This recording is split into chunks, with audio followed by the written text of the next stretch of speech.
तो friends welcome to my channel.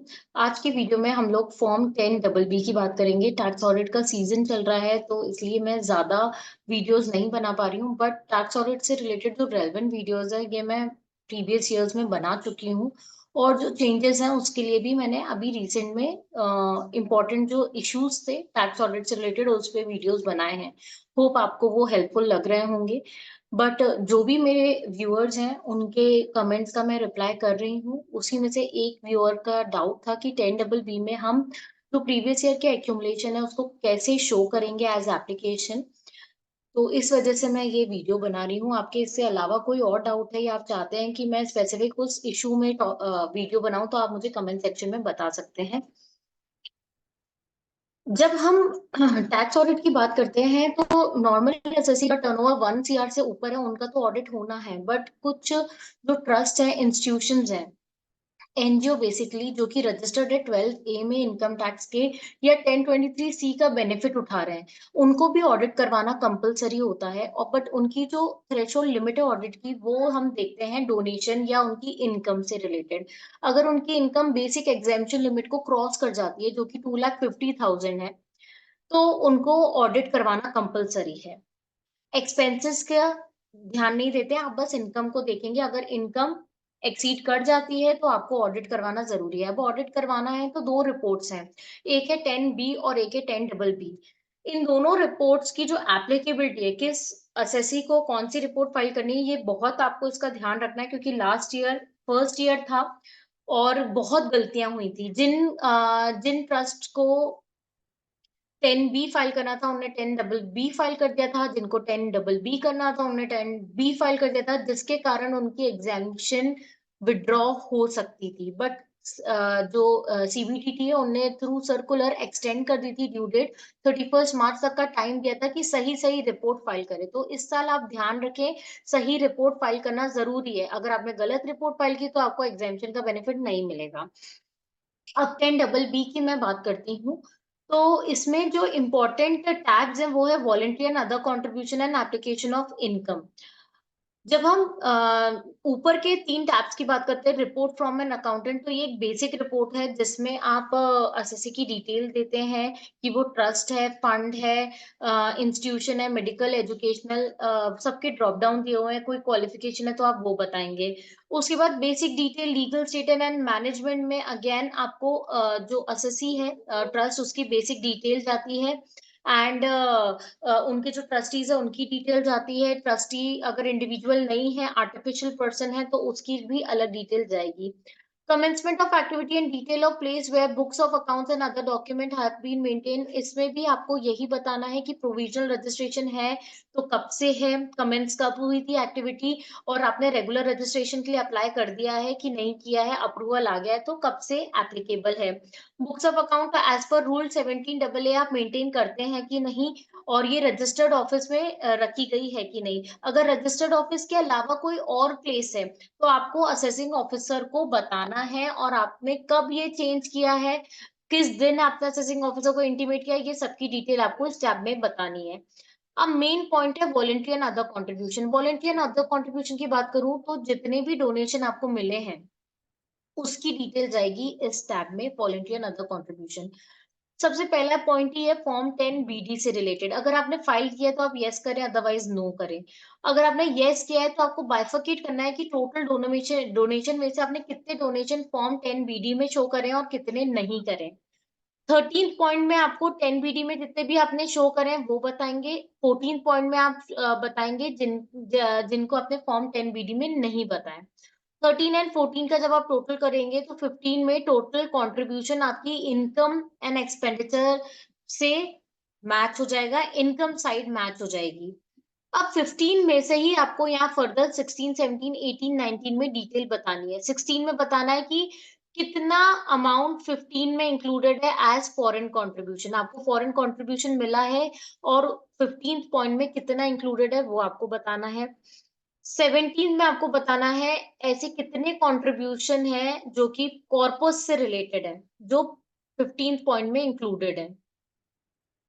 18 में anonymous donation बताना है। ये वो डोनेशन है जिसकी डिटेल हमारे पास नहीं होती है, ना हम ए पर्सन को जानते हैं जिसने हमें पैसे दिए हैं, एड्रेस, पैन, नाम कुछ नहीं।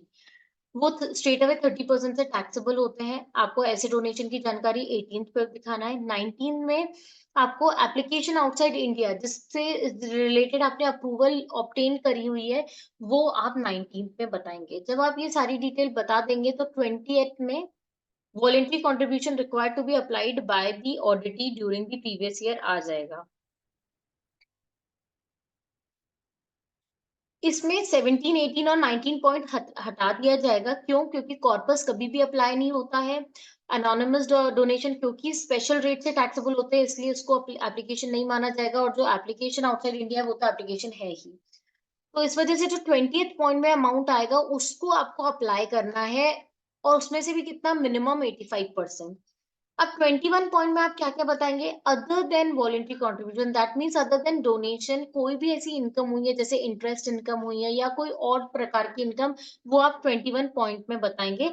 ऐसे आपका जो 22 है, 22 में आपके टोटल इनकम आ जाएगा जो कि आप अप्लाई करेंगे और आपके इनकम एक्सपेंसेस से मैच हो जाएगा। Second most important tab is application of income. Application of income में अगर हम बात करें तो यहाँ पर आपको अमाउंट कौन कौन से बताने हैं? excluding application not eligible and reported under serial number 27। 27 में आप जो रिपोर्टिंग करेंगे वो वो वाला अमाउंट इस टैब में इंक्लूडेड नहीं होगा, वो सेपरेट अमाउंट है। वो क्या अमाउंट है मैं लेटर आपको इस वीडियो में समझाऊंगी। पहले हम एप्लीकेशन समझते हैं। Total amount applied for charitable और religious purpose in India during the previous year. ये आपका जो अमाउंट होगा ये आपका एक्सपेंडिचर साइड से मैच हो जाना चाहिए। अगर आपके पास प्रीवियस ईयर के कोई एक्यूमुलेशन है जो कि आपने इस साल अप्लाई करे, मतलब इस बार खर्चा किया है, तो वो भी आपके एक्सपेंडिचर साइड में आएंगे। तो आप उतना अमाउंट जो कि प्रीवियस ईयर के एक्यूमुलेशन है और इस साल आप उसको अप्लाइड बता रहे हैं, उतना आप माइनस कर देंगे यहाँ से, फर्स्ट पॉइंट से। या कोई प्रीवियस ईयर के आपके 15% वाले एक्यूमुलेशन है, उससे अगर आपने एप्लीकेशन किया है तो जितना अमाउंट एप्लीकेशन किया है वो भी आप यहाँ से माइनस कर देंगे फर्स्ट पॉइंट में से। तो यहाँ पर क्या आएगा? यहाँ आएगा जो भी फाइनेंशियल ईयर 23-24 का एप्लीकेशन अमाउंट है।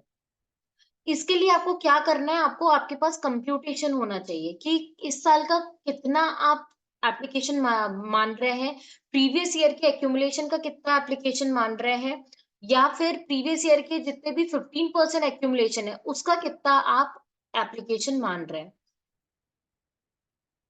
23 पॉइंट में सिर्फ फाइनेंशियल ईयर 23-24 का ही एप्लीकेशन आएगा।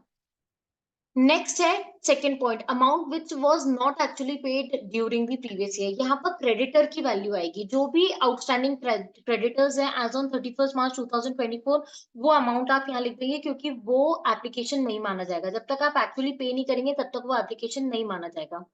थर्ड पॉइंट में आपको वो अमाउंट बताना है जो कि ओपनिंग क्रेडिटर्स थे, जो लास्ट ईयर आपने एप्लीकेशन नहीं बताया है, इस साल आप एप्लीकेशन बता रहे हैं। अब देखिए, एप्लीकेशन मैं वर्ड बार बार इसलिए यूज कर रही हूँ क्योंकि अगर आप ये ऑडिट रिपोर्ट भर रहे हैं तो होपफुली आपको एप्लीकेशन का वर्ड पता होगा क्या होता है। खर्चे का मतलब होता है खर्चा। इनकम टैक्स में जो 11-12 में खर्चे की बात करी गई है, एप्लीकेशन की बात की गई है, उसी को हम यहाँ पर बात, उसी से रिलेटेड हम यहाँ बात कर रहे हैं। Amount actually paid during the previous year which accrued during any earlier previous year.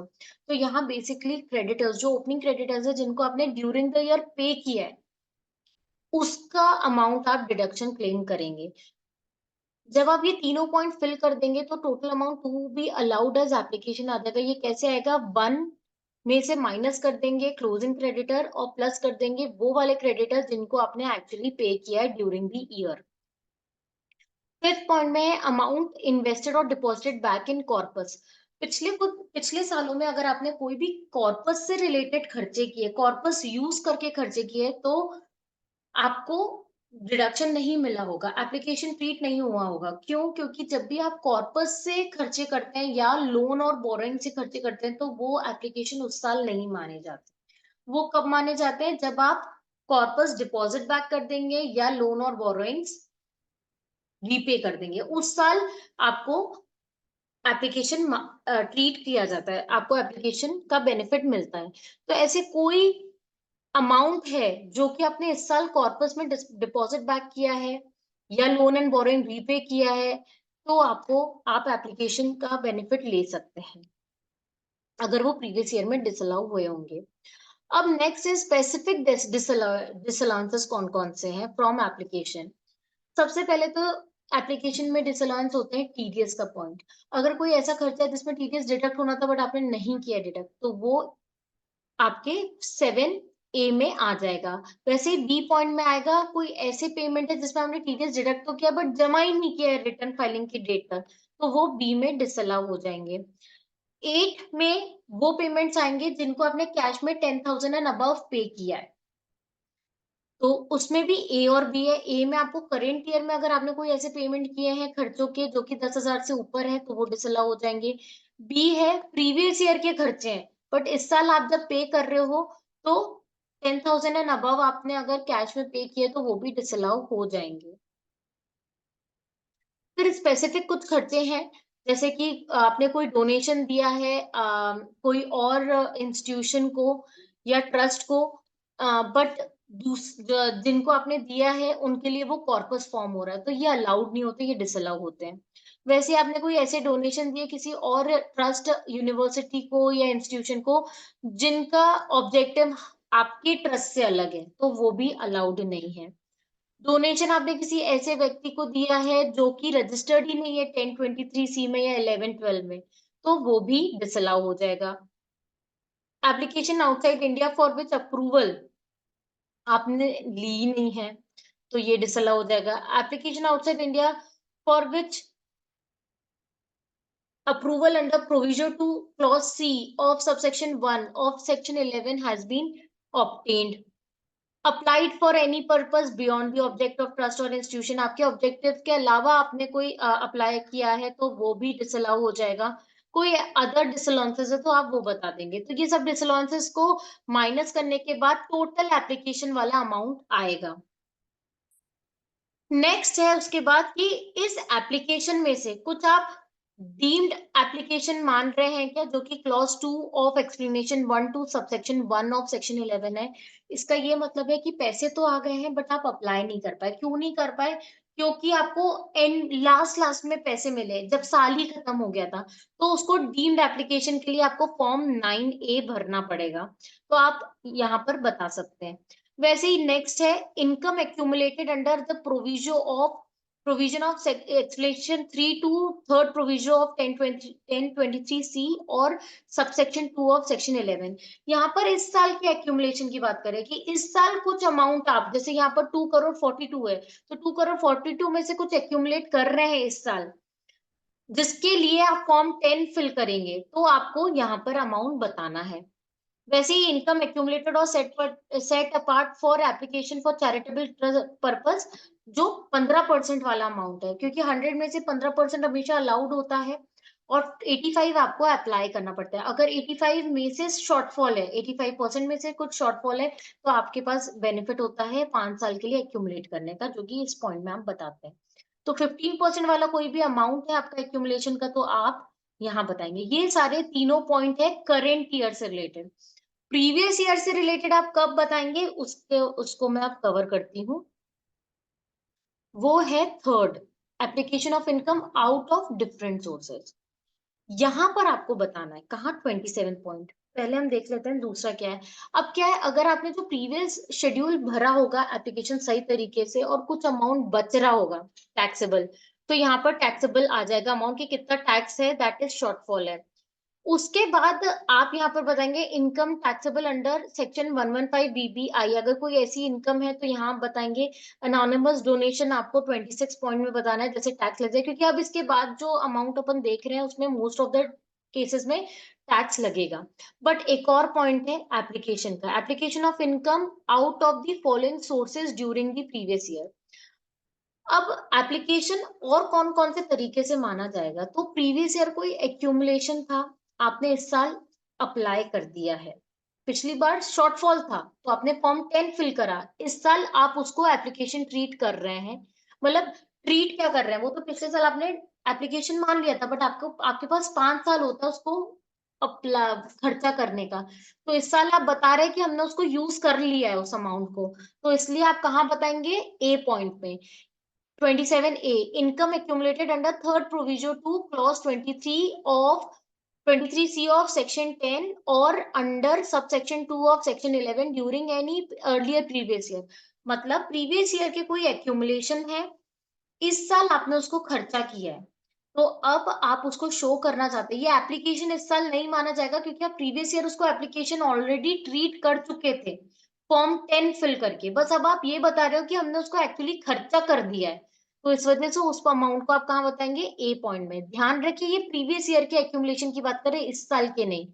वैसे income deemed to be applied in any previous preceding year, कोई प्रीवियस ईयर में आपने मतलब फाइनेंशियल ईयर 22-23 तक की बात करें, 22-23 तक कोई भी डीम्ड एप्लीकेशन माना था, 9A फाइल किया था, तो उसके लिए 2 साल होते हैं खर्चा करने के लिए। तो इस साल अगर आपने खर्चा कर दिया है तो उसको आप बी में बताएंगे, डीम्ड एप्लीकेशन वाले अमाउंट को बी में बताएंगे, एक्यूमुलेशन वाले अमाउंट को ए में बताएंगे।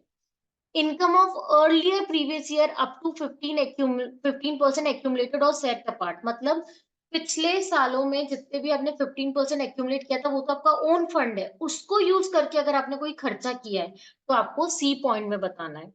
कुछ कॉर्पस से खर्चा किया है, बोरोड फंड से खर्चा किया है, तो आपको यहाँ सब में इसमें बताना है। ऐसे करके आपके 10BB कंप्लीट हो जाएगा। Person refer to in 13 specified person से रिलेटेड कोई भी ट्रांजैक्शन है आपको इस टैब में बताना है। डेप्रिसिएशन क्लेम किया है कुछ आपने पीएनएल में, तो आपको 31 पॉइंट में बताना होगा।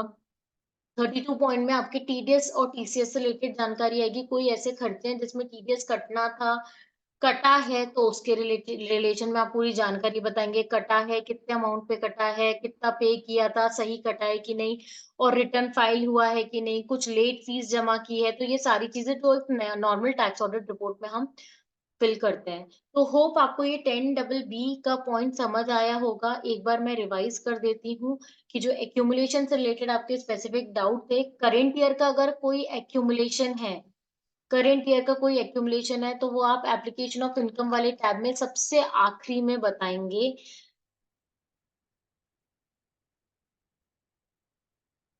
18 पॉइंट में